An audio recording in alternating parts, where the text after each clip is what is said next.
Kwenye Uislamu, zawadi utoaji wake umewekewa nguzo maalum, na nguzo zenyewe, kwanza lazima papatikane mtoa zawadi awe na akili zake timamu, hakulazimishwa, anajielewa vizuri, anatoa kwa hiari yake. Pili, lazima apatikane anayepewa zawadi hiyo.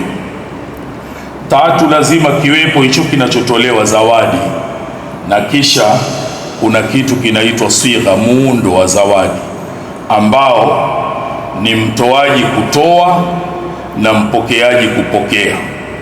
Na si lazima mtoaji aseme nimekupa na mpokeaji aseme nimepokea, lakini kwa nafsi ya mtoaji kutoa na mpokeaji akipokea, manake hilo hapo limetimia. Lakini sharti iliyopo ya zawadi ni yule anayepewa sasa kumiliki kwenye mkono wake. Haitoshi kusema nakupa na huyo akasema nimepokea, lazima kupatikane umiliki. Sasa hiki kilichotolewa kihame kutoka kwa mtoaji kiende kwa aliyepewa.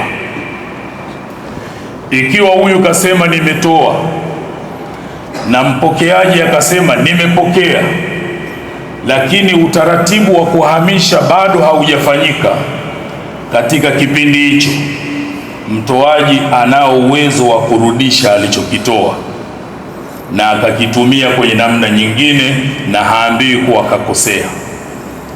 Hawezi, taratibu hazimruhusu kurudisha alichokitoa mara baada ya kuwa aliyompa amekwisha pokea na uhamisho ule umekamilika, tayari kiko kwenye umiliki wa aliyepewa.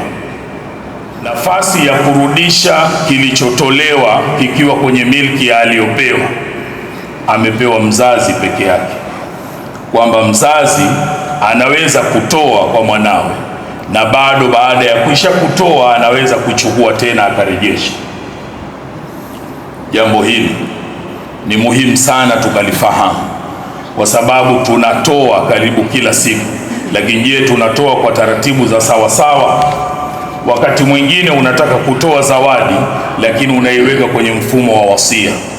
Chochote unachotoa, kumpa mwanao, kumpa mke, au kama mke kumpa mume, kisha ukakiwekea kwamba atachukua uliyempa baada ya wewe kufa, hiyo sio zawadi, huo ni wasia.